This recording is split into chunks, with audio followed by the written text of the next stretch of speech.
धुआं धुआं फिर से हो गया है इजराइल। जी हां, बहुत बड़ी खबर दिखा रहा हूं आपको। इजराइल पर एक बहुत बड़ा हमला किया गया है। यमन की तरफ से ताबड़तोड़ मिसाइलें दागी गई, बैलिस्टिक मिसाइल, हाइपरसोनिक मिसाइल, एक एक करके मिसाइल दागी गई। यही नहीं, खबर यह भी निकल कर आई जो थर्ड मिसाइल सिस्टम दिया गया था, जो ईरान की मिसाइलों के आगे बेबस था, वो यमन की मिसाइलों के सामने भी कुछ नहीं कर पाया। इजराइल का बेन गुरेन एयरपोर्ट पूरी तरह से बंद है, क्योंकि उसको पूरी तरह से रनवे, उसके जो लॉन्च बने हैं, सब कुछ बर्बाद कर दिए गए। जी, एक के बाद एक जो हाइपरसोनिक मिसाइल वहां पर गिरी, उसकी वजह से तेल अवीव में हड़कंप मचा। एक एक तस्वीर दिखाऊंगा, हमले की तस्वीर, साथ साथ देखिए वहां हालात कैसे जमीन पर मुंह गाड़कर सारे के सारे इजरायली बैठे हुए हैं। बंकर की कोई व्यवस्था नहीं, डरे सहमे सब कुछ नजर आता है। और दिखाऊंगा तबाही की एक एक तस्वीर, कैसे हालात वहां पर पैदा हुए हैं और ईरान ने आखिरकार क्या आगे आकर कह दिया, जिसकी वजह से पूरी दुनिया में हड़कंप मचा है। नमस्कार, मैं हूं प्रज्वल गौतम और आप देख रहे हैं टाइम्स एक्सप्रेस। शुरुआत करने जा रहा हूं, पहले इस तस्वीर को देखिए, रात के अंधेरे की तस्वीर है, पहले वीडियो देखिए। तो सायरन लगातार बज रहे हैं, यह आवाज आपको सुनाई दे रही होगी। लगातार यह आवाज के बीच में ये तमाम चीजें चलती हुई नजर आ रही हैं। आसमान में आपको अचानक से कुछ एक तारा दिखा होगा, वो दरअसल वो हाइपरसोनिक मिसाइल है जिसने अटैक किया है। ये देखिए, इसके अलावा दूसरी वीडियो भी दिखा रहा हूं, पहले वो भी वीडियो देखिए। दोस्तों, जैसे ही सायरन बजने लगे उसके फौरन बाद ही देखिए कैसे ये सारे के सारे इजरायली मुंह छिपाकर बैठते हुए नजर आए। ये सारे हालात इजराइल के अंदर बंधे हुए हैं और खास बात यह है कि कहीं और नहीं, तेल अवीव में हमला हुआ है। अब तक का सबसे बड़ा हमला यमन की तरफ से, क्योंकि लड़ाका संगठन, इससे बड़े हमले ईरान की तरफ से किए जा चुके हैं, लेकिन फिर भी इस लड़ाका संगठन की तरफ से किया गया अब तक का सबसे बड़ा हमला माना जा रहा है। कहा जा रहा है कि इससे बड़ा हमला अब तक किसी भी लड़ाका संगठन ने नहीं किया, वो भी तेल अवीव में। यह तेल अवीव का बेन गुरेन एयरपोर्ट पूरी तरह से बर्बाद कर दिया, जबकि बेन गुरेन एयरपोर्ट को लेकर पहले से ही इजराइल की सरकार तैयार बैठी हुई थी। कई एयर डिफेंस सिस्टम लगाए हुए थे। उनको पता है कि अभी तक गजा तो करेगा नहीं, ईरान को लेकर सचेत है, लेकिन हूती लड़ाके लगातार कर रहा है। लेकिन अब सोचिए, वहां थर्ड मिसाइल सिस्टम केवल देखता रह जा रहा है। देखिए, यमन का इजराइल पर मिसाइल हमला, Yemeni missile enters Israeli air space crossing several cities. माना जा रहा है तेल अवीव के अलावा अलग अलग जगह भी हमले हुए हैं। अब देखिए एक और वीडियो, रात के वक्त की पहले वीडियो देख लीजिए आप। तो आसमान में आपको नजर आ रहा होगा ये टिमटिमाता हुआ तारा पेड़ों के बीच से होता हुआ गुजर रहा है। ये वीडियो अपने आप में दहशत पैदा करने वाली, क्योंकि पिछले कुछ दिनों से जब से ईरान के साथ सीजफायर हुआ है, तब से थोड़ी शांति ली थी इजराइल के लोगों ने, लेकिन एक बार फिर से वैसे ही हालात बन रहे हैं। वीडियो देखिए पहले आप। तो इसमें बताया इजराइल में रेड अलर्ट, यमन से हूती का बड़ा मिसाइल हमला, आसमान में एयर डिफेंस सिस्टम एक्टिव, जो हमले को निष्क्रिय करने में जुटे हैं, जबकि जमीन पर लोग अपनी जान की हिफाजत के लिए नजदीकी बंकर सहित कुछ इस तरह से दिखाई दे रहे हैं, यानी सिर छिपाकर बैठे हुए हैं। देखिए, प्रेस टीवी खबर भी आ गई, Yemeni army strikes Israel's Ben Gurion airport with hypersonic missile.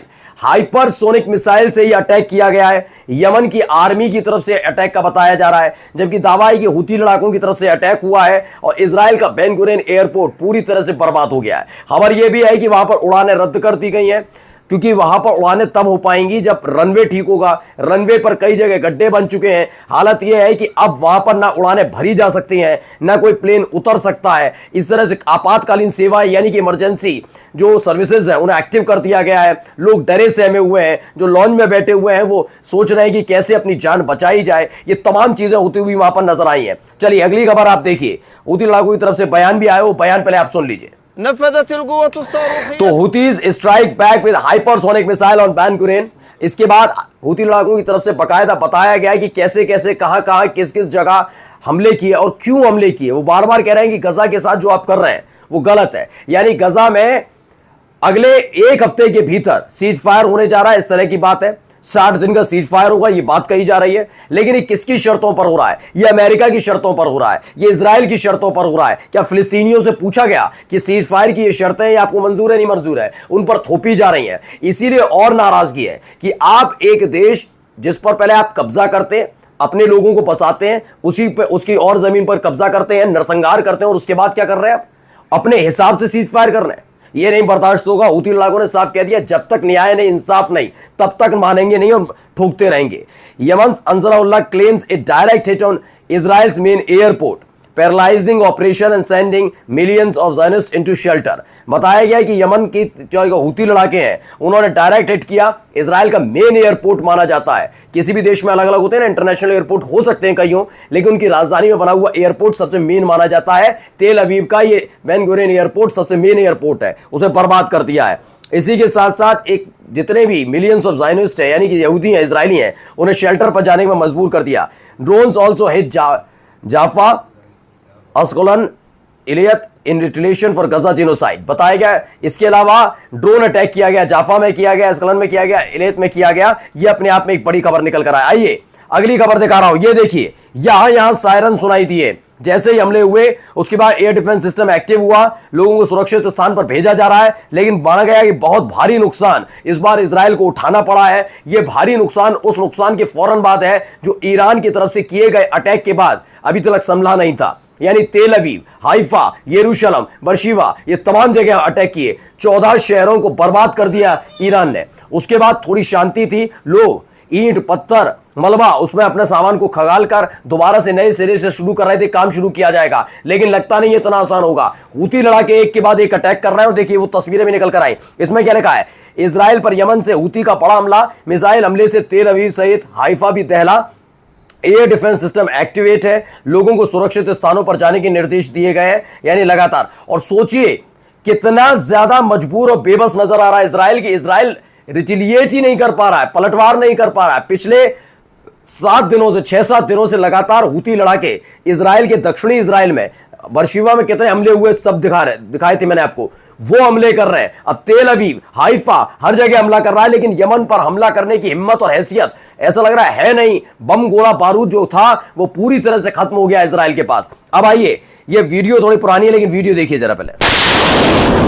देखिए अचानक से धमाका, ये उस वक्त की है जब आपको याद होगा इजराइल गिड़गिड़ा रहा था ईरान के सामने, प्लीज प्लीज सीज फायर कर लीजिए, लेकिन ईरान ने कहा करेंगे बाद में देखा जाएगा। 4 घंटे तक इसी बरशीवा इलाके को दहलाया था, बहुत सारी बिल्डिंग निस्तनाबूद कर दी थी और खंडर में तब्दील कर दी थी। ये उसी वक्त का वीडियो है जिसमें डायरेक्ट हिट होता हुआ नजर आया और उसके बाद आप देखिए धुएं का गुबार। ये पुरानी वीडियो है, मैं इसलिए दिखा रहा हूं क्योंकि कई वीडियोस पर रोक लगाई गई थी, वो धीरे धीरे अब सामने आने लगी हैं। कुछ इस तरह से ईरान ने इजराइल पर अटैक किया था, उस वक्त की खबर है। अब आइए जाते जाते एक बहुत महत्वपूर्ण खबर आप तक पहुंचाने जा रहा हूं, क्योंकि खबर निकल कर आई थी कि इजराइल अकेला नहीं है, बल्कि इजराइल की मदद करने वाले कई देश हैं, जिसमें से अजरबैजान का के चेहरे पर पड़ी शराफत की चादर खिंच गई थी कि कैसे उसने एयर स्पेस का अपना इस्तेमाल करने दिया। किसको? इजराइल को, ड्रोन के लिए, मिसाइल के लिए। देखिए खबर क्या, अब ईरान की फौज ने कह दिया, ये वार्निंग है उन देशों के लिए जो अमेरिका और इजराइल के लिए अपने एयर स्पेस को इस्तेमाल होने दे रहे हैं, जिसके जरिए वो ईरान पर अटैक करें। अमेरिका और इजराइल जिन जिन देशों के एयर स्पेस का इस्तेमाल करते हुए ईरान पर हमला कर रहे हैं, उनको चेतावनी दे दी है ईरान ने। Such action will be consider hostile and consequence will follow. उन्होंने कहा तैयार रहिएगा, अगर एयर स्पेस इस्तेमाल करने दिया गया होगा तो उसका भुगतान करना पड़ेगा। ये बड़ी चेतावनी दी गई है। नमस्कार। आगे तक ले जाने के लिए आप सभी से मैं दोबारा से हाथ जोड़ के बोलता हूँ, प्लीज़ सब्सक्राइब कीजिए। मेरा ये नया चैनल है राइट न्यूज़ आर। मेरा जो चैनल पे न्यूज़ मिलेगा वो हर टाइम अच्छा से अच्छा वाला न्यूज़ मिलेगा।